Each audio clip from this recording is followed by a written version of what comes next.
귀한 찬양 감사합니다. 하나님이 영광 받으신 줄로 믿습니다. 여러분, 우리는 세상의 빛입니다. 믿으십니까? 우리는 세상의 소금입니다. 믿으십니까? 주님께서 우리를 향해서 제발 좀 빛이 되라, 제발 좀 소금이 되라 라고 말씀하기 전에 이미 빛이라는 겁니다. 이미 소금이라는 겁니다. 그럼 그 빛은 우리 속에 있는 예수의 영을 통해서, 믿음을 통해서 이미 빛나고 소금의 역할을 감당하고 있는 줄로 믿습니다. 이제 우리 역할은 세상 속으로 들어가서 녹아져서 썩지 않게 하고 어둠 속으로 들어가서 빛을 밝힐 수 있는 역할을 감당하는 것만 남았으므로 우리 찬양의 고백이 우리의 고백 되시기를 주님의 이름으로 축복합니다. 여러분, 우리는 살아가면서 사람들과 관계 속에서 약속을 합니다. 그럼 이 약속은 보통 서로 주고받는 거래라고 할 수 있습니다. 내가 무언가를 주면 상대방으로부터 무언가를 받는 조건이 붙는다는 겁니다. 이 조건 속에서 약속이 성립하게 된다는 겁니다. 여러분, 이것이 일반적인 약속이다라고 볼 수 있습니다. 여러분, 하지만 예외들도 많이 있습니다. 모든 약속이 다 조건을 통해서 약속으로 이루어지는 것은 아니다는 겁니다. 여러분, 그 중에 대표적인 하나가 바로 부모와 자녀 관계 속에서 일어나는 약속이라고 할 수 있겠습니다. 자녀가요, 갖고 싶은 물건이 있습니다. 그래서 엄마 아빠에게 막 조르는 겁니다. 저거 사달라고, 저거 사달라고. 아빠는 잘 사주는데 엄마는 잘 사주지 않습니다. 그러면서 엄마가 무슨 말을 하죠? 가만히 있어 보라고. 그러면 생일 때 너에게, 중요한 말입니다, 선물로 줄게 말입니다. 내가 갖고 싶은 거였는데 생일 때 선물로 사줄게 라고 약속을 합니다. 선물에 대한 약속을 한다라는 겁니다. 여러분, 이때 자녀가 그 선물을 받기 위해서 까다로운 조건을 통과해야 되는 경우들은 별로 없습니다. 물론 조건을 달 수 있습니다. 열심히 공부해라, 공부하지 않으면 안 준다 라고는 말하지만 생일 때가 되면 부모님은 꼭 선물을 줍니다. 여러분, 자녀가 할 일은 무엇입니까? 부모의 말씀을 믿는 거죠. 그때까지 참고 인내하면서 얌전히 말씀 잘 듣고 기다리면서 순종하는 겁니다. 여러분, 이 순종은 어렵거나 힘든 조건이 아닙니다. 부모를 신뢰하는 겁니다. 믿는 겁니다. 그래서 사실은 누구에게나 다 이루어질 수 있는 것이고 누구나 이 약속에 동참할 수가 있다라는 겁니다. 여러분, 오늘 본문에 나오고 있는 아브라함이 부모님과 같은 하나님께서 그에게 나타나셔서 그를 일방적으로 선택하고 일방적으로 은혜를 주는 놀라운 약속의 선물을 줍니다. 여러분, 그 말씀이 창세기 12장 2절의 말씀이라고 할 수 있는데요, 여러분, 그 약속의 핵심이 세 가지 선물로 볼 수 있습니다. 첫 번째는 너로 큰 민족을 이루게 해주겠다라고 하는 약속의 선물을 주십니다. 두 번째는 내 이름을 세상에서 창대하게 해주겠다라고 하는 약속의 선물을 그에게 약속합니다. 세 번째는 너는 세상의 모든 사람에게 복이 될 것이다 라고 세 가지 선물, 이 말씀을 그에게 약속한다라는 겁니다.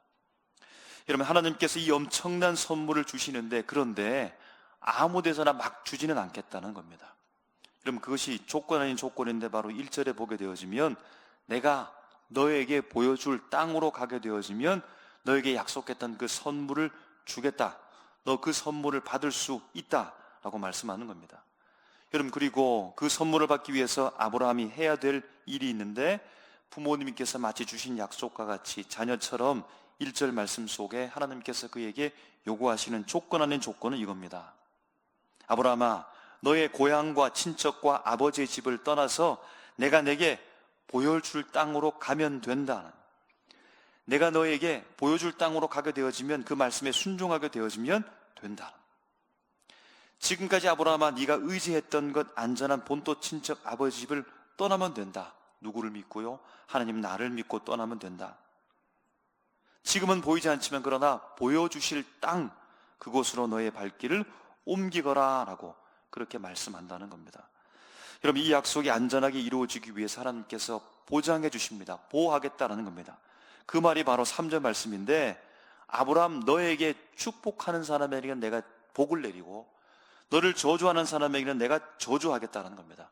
하나님이 대단히 차별적으로 이 사람을 지금 보호한다는 말로 보일 수 있겠지만 부모의 심정이면 알 겁니다.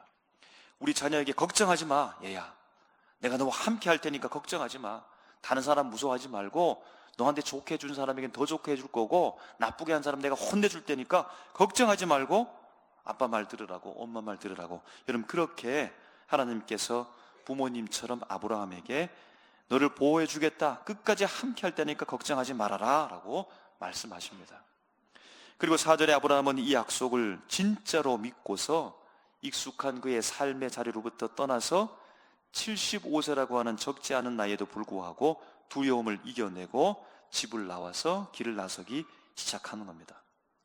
그리고 마침내 5절에 이르게 되어지면 아브라함은 하나님이 약속하신 선물을 받게 될 그 보여줄 땅에 마침내 도착하게 되고, 성경은 그 땅 이름을 비로소 여기에서 알려주는데요, 그 땅 이름이 가나안 땅이더라 라는 겁니다.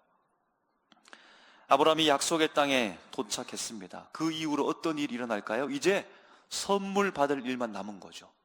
선물 받을 일만 남으면 됩니다. 그래서 이렇게 과정을 거치면서 하나님께서 보여주실 땅, 그 땅 이름이 가나안 땅이고, 그래서 이제 하나님께서 하나, 둘, 세 개의 선물을 차례대로 이제 줄 일만 남았는데, 우리가 본문 말씀을 읽어가다 보면 꽤 자연스럽지 않은 말씀에 대한 구절들을 만나게 됩니다.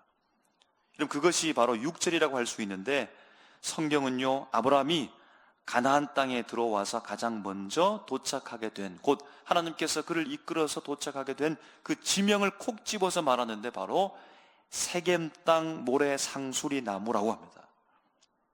세겜 땅 모래 상수리 나무. 여러분, 하나님은 왜 하필 이 장소로 그를 인도했던 것일까요? 그리고 가나안 땅 어느 지점에 왔다라고 이렇게 크게 말해도 될 텐데, 아, 가나안 땅에 도착했구나, 그러면 누구나 다 알 수 있을 텐데, 가나안 땅 중에서도 특별히 세겜 땅 모래 상수리 나무에 도착했다라고 말합니다. 우리에게 낯선 지명도 말하고 나무 이름, 특별히 나무 이름을 말합니다. 수많은 나무 이름이 종류가 있을 텐데 하필이면 모래 상수리 나무에 도착했다라고 말하니까, 여러분, 이 나무의 이름을 언급한 것은 어떤 의미가 있는 것일까요? 7절에 보게 되어지면 하나님께서 아브라함에게 그때 거기에서 나타나십니다. 그리고 말씀하시기를 내가 이 땅을 너의 자손에게 주겠다, 그 말만 하고 올라가신 겁니다. 그러니까 어떻게 해라라고 하는 구체적인 방법을 말씀하는 것이 아닌데 그냥 주겠다라고 이 약속을 다시 한번 언급할 뿐입니다. 그리고 이 말씀을 듣고서 아브라함이 그곳에서 하나님 앞에 반응을 하는데 제단을 쌓고 제사를 하나님 앞에 올려드렸다는 겁니다. 아브라함은 이 말만 믿고서 정말 하나님께서 약속하신 진짜 땅에 이르게 했고 이것을 내게 주시겠구나라고 아마 확신했던 것 같습니다. 여러분, 그렇다면 이제 우리의 관심은 조금 문맥에서 독특하게 보이는 이 과정을 떠나서, 그러면 하나님께서 어떻게 그 세 가지 선물, 그 약속을 주실까라고 생각하게 되는 겁니다. 하나님께서 약속하신 그 가나안 땅을 어떻게 지금 아브라함에게 하나씩 하나씩 주시게 될까라고 생각합니다. 하나님은 전지전능하신 분이죠. 하나님은 아브라함을 지켰죠. 아브라함과 함께 하신 분이죠.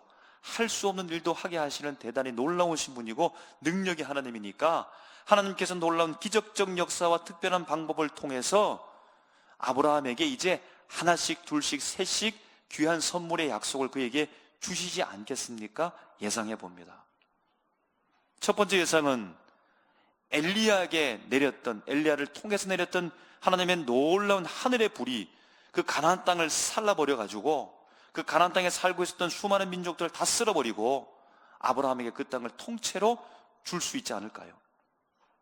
아니면 아브라함이 사람들을 모아서 곧 강력한 군대를 만들어 가지고 그 땅에 살고 있었던 가나안 땅 그 족속들을 칼과 창으로 제압을 해서 그 땅 전체를 완전히 제압함으로 말미암아 그 땅을 자기에게 주시는 선물을 받게 되지 않을까요? 아니면 하나님께서 역사하셔가지고 아브라함이 지금도 재산이 많은 것 같은데 식솔들이 많습니다. 더 부자가 되게 해가지고 더 성공하게 해서 돈이 엄청나게 많게 해서 그 큰 돈을 가지고 합법적으로 가나안 땅 전체를 몽땅 다 매입하게 하심으로 말미암아 하나님께서 선물을 그에게 주실까요? 아니면 외부로부터 왕과 같은 사람, 하나님이 함께 하시는 사람이 왔다라고 하는 소문을 듣고서 사람들이 아브라함을 신성시해서 아브라함에게 조공을 바치듯 그들이 살고 있는 땅을 그에게 바쳐가지고 식민지가 되어져서 실제적 소유는 아브라함이 되어져서 그 땅을 차지하게 되는 하나님의 약속의 선물을 받게 하실까요? 여러분 어떠합니까? 우리는 성경 이야기를 알고 있습니다. 그리고 방금 말씀을 읽었는데 우리가 생각했던 예상했던 이 네 가지의 예상과는 일치하지 않는다는 사실을 알고 있습니다. 성경을 읽어도 아브라함이 군대를 모았다는 사실도 보이지 않습니다. 하나님께서 수많은 군대, 강력한 군대를 아브라함에게 주었다는 말이 보이지 않습니다. 돈을 많이 벌어서 땅을 샀다는 말도 보이지 않습니다. 하나님께서 그에게 금은보화를 주어가지고 그 돈으로 땅을 샀다는 말씀이 없습니다. 하늘에서 심판의 불이 내려가지고 그 땅에 살고 있었던 가나안 민족들을 다 태워버려가지고 하나님께서 그 땅을 통째로 주었다는 이 기적적인 역사도 보이지가 않습니다. 그 땅에는 여전히 가나안 사람들, 자기들만의 문화 속에 형성되어진 그 사람들이 빼곡히 살아가고 있습니다. 그러면 어떻게 하나님께서 아브라함에게 주신 이 세 가지 약속을 어떻게 이루어가게 하실까요? 아브라함은 사실 오랜 긴 여정 속에서 힘도 없고 땅 한 평도 없으며 아무것도 가진 것이 없는데 하나님께서 어떻게 이 거대한 땅, 그 속에서 이미 살고 있는 가나안의 사람들을 어떻게 몰아내고서 그 땅을 소유하는 선물을 받게 되어지는 놀라운 역사를 이루어지게 될까요? 우리는 앞에서 의문을 가졌던 부분이 있습니다. 하나님께서 아브라함을 선택하시고 그가 본토 친척 아비 집을 떠나서 주님께서 보여주실 땅으로 실질적으로 발걸음을 옮겨서 그 땅 가나안에 도착하면 이제 하나님께서 하나의 약속, 둘의 약속, 셋의 선물을 그에게 주시는 것으로서 말씀해야 될 텐데 독특한 본문이 등장하게 되죠. 그럼 그것이 6절, 7절이고 그럼 이 말씀이 오늘 우리가 가졌던 이 질문에 대한 귀한 열쇠로 작용할 수 있습니다. 이런 첫 번째로 보게 되어지면 6절에 아브라함이 멈추어 선 가나안 땅의 한 지점이 바로 세겜 땅 모래 상수리 나무입니다. 하나님께서 특별히 이 장소를 정확하게 명명해 주셨고 성경에서도 그 이름을 정확하게 기록하고 있으니 의미가 있을 겁니다. 이름 역사적으로 보니까요, 세겜 땅 모래 상수리 나무, 모래라는 말은 선생님, 지시하는 자라고 하는 뜻을 갖고 있답니다. 여러분, 그리고 또 당시 가나안 사람들에게 있어서 수많은 나무가 있었는데 이 상수리 나무, 이 상수리 나무는 그들에게서 특별한 의미를 가지고 있었는데 이 가나안 사람들은 이 상수리 나무 밑에서 우상에게 복을 빌고 신탁을 받던 종교적 장소였다는 겁니다. 상수리 나무 아래서 그들이 그들의 신에게 제사를 드렸던, 신으로부터 신탁을 받았던 그 제사의 중심, 종교적 중심지가 바로 이 세겜 땅 모래 상수리 나무라는 겁니다.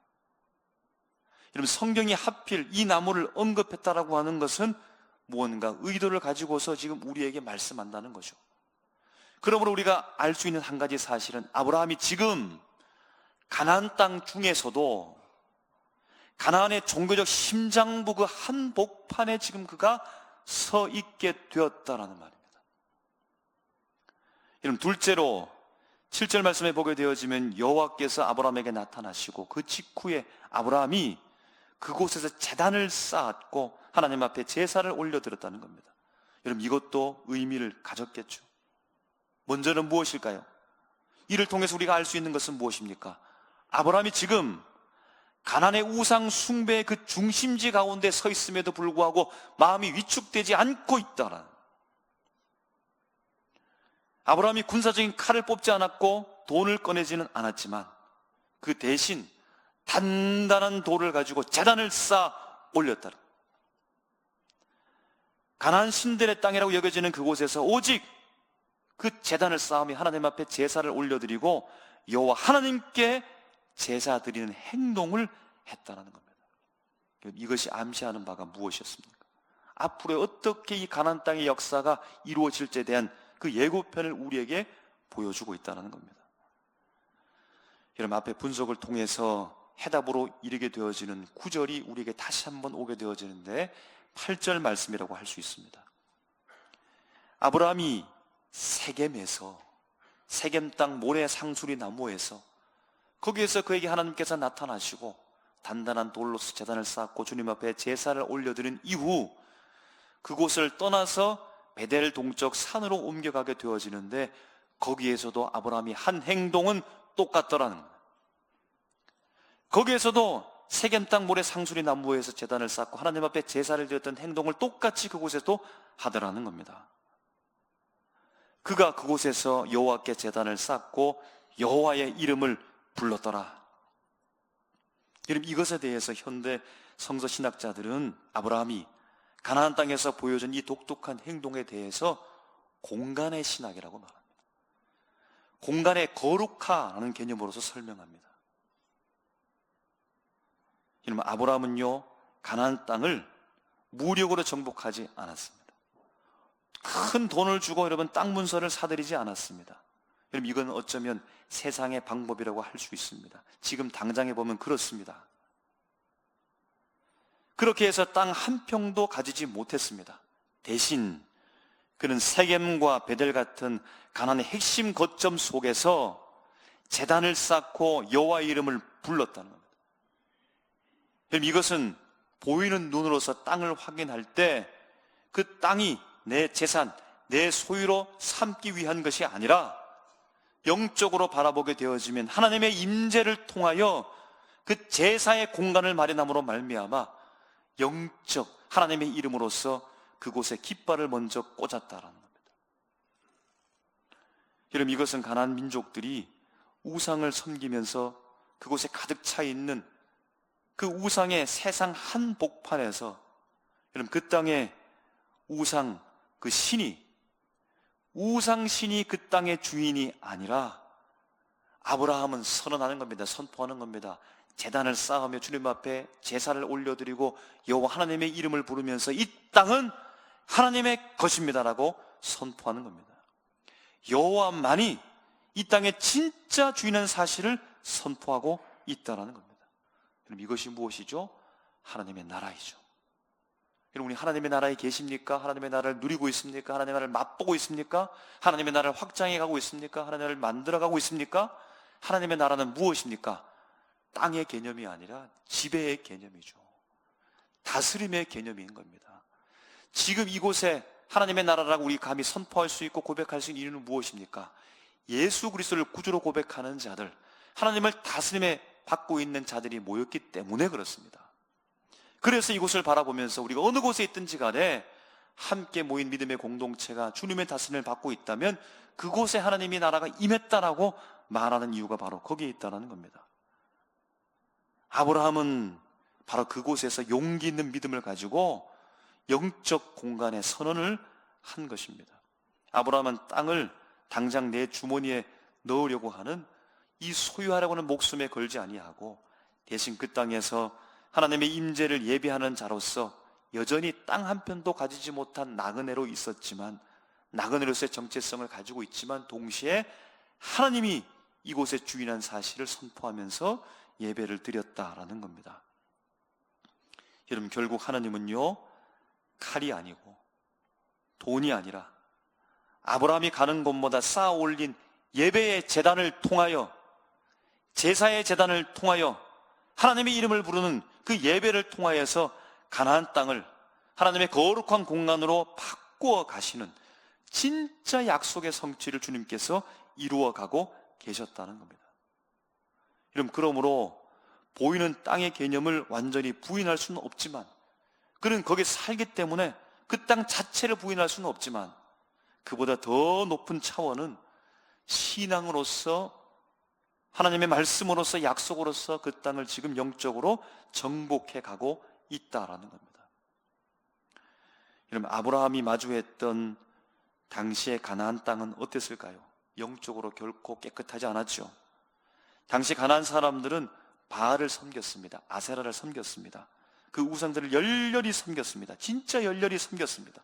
아마 지금의 우리 열심도 따라가지 못할 정도로 열심히 바알 신을 섬겼습니다. 아세라 신을 섬겼습니다. 여러분, 그런데 그 가나안 땅의 종교의 핵심은 무엇이었을까요? 풍요였습니다. 여러분, 낯선 단어가 아니죠? 풍요입니다. 어떻게 해요? 바알 신이여 아세라 신이여 역사하여 주시옵소서. 우리가 농사를 짓고 살아가는 이 땅 가운데 풍요를 주셔가지고 우리가 돈을 많이 벌게 해 주시옵소서. 곡식이 많아지게 도와주시옵소서. 저 창고에 가득가득 차고 넘칠 수 있도록 역사하여 달라고 여러분 그렇게 제사를 드린 겁니다.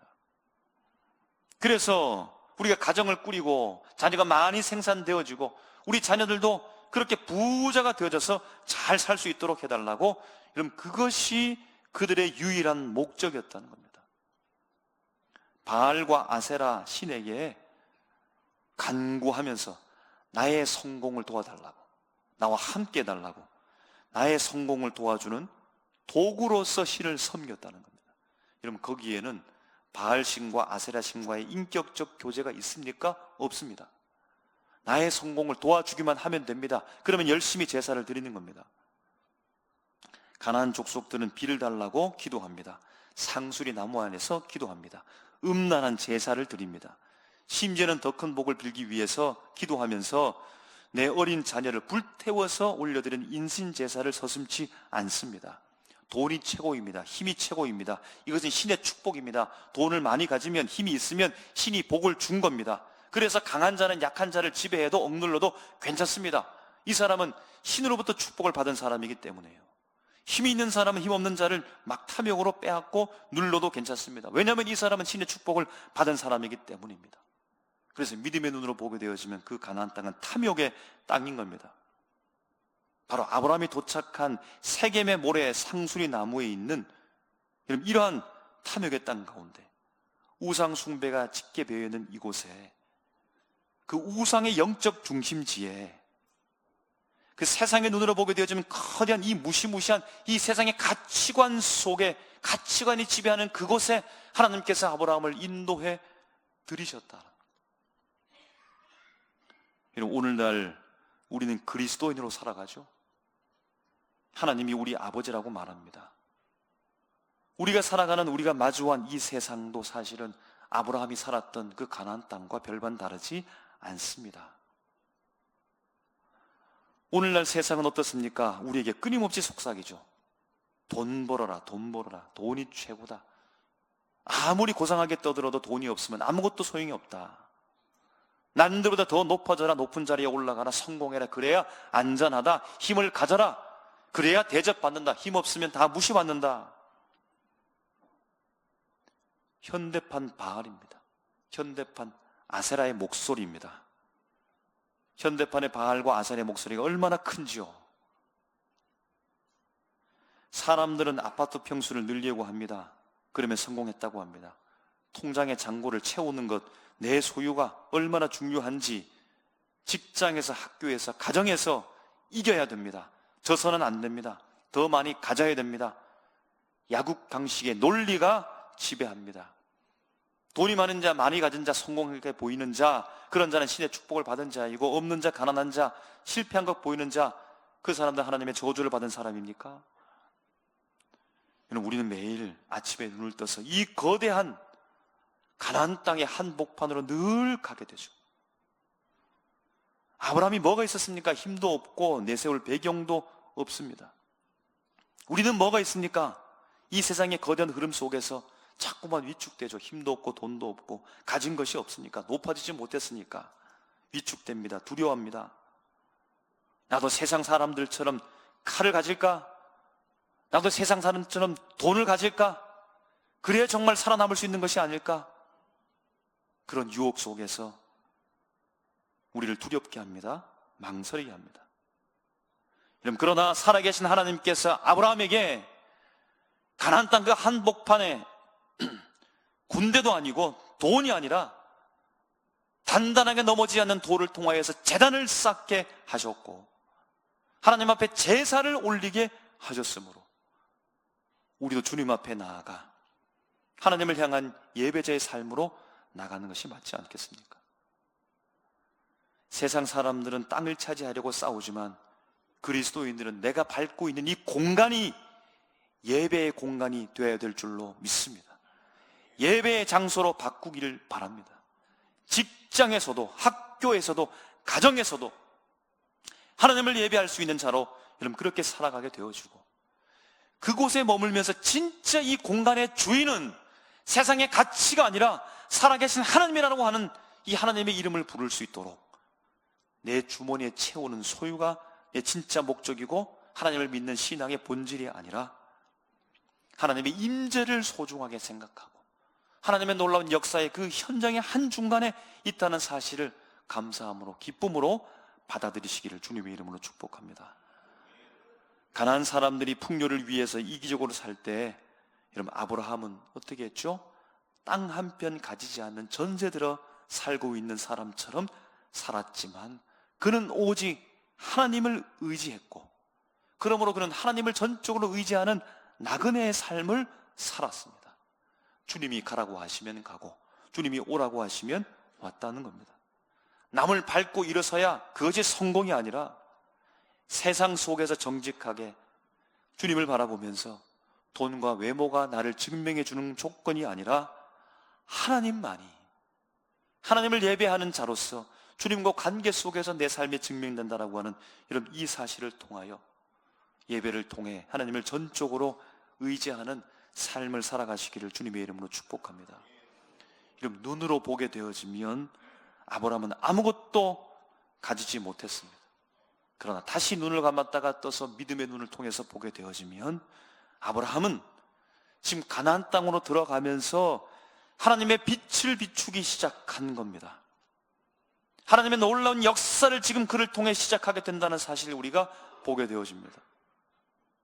우리가 일터와 가정에서 묵묵히 말씀에 순종하면서 예배자로 서게 되어질 때에 우리 주변의 사람들은 보게 되어집니다. 저 사람이 보통 사람이 아니라는 사실, 저 사람이 보이지 않는 무언가를 섬기고 있고 보이지 않는 힘을 통해서 지금 그가 삶의 기준을 잡고 살아가고 있다는 사실을 그들이 보게 된다는 겁니다. 눈으로 또렷이 형상을 보지 못한다 할지라도 그를 지배하고 있는 하나님, 그의 주인이 누구인다는 사실을 그가 알게 되면서 주목하여 보게 됩니다.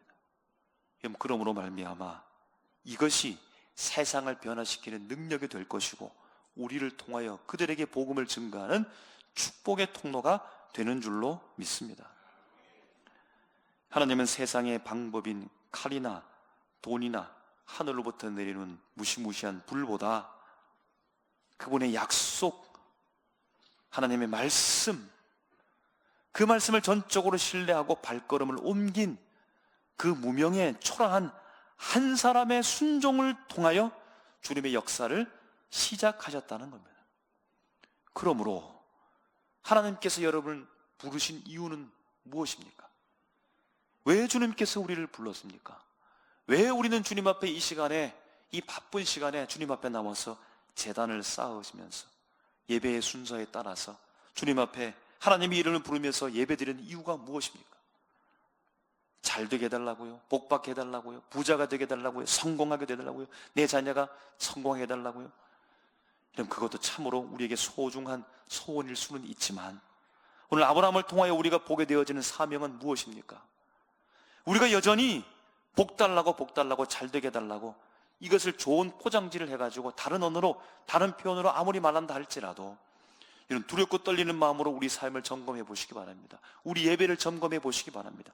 주님은 왜 계신 겁니까? 주님은 왜 계신 겁니까? 내가 주님을 왜 부르는 겁니까? 주님은 나에게 무엇을 해 주어야 됩니까?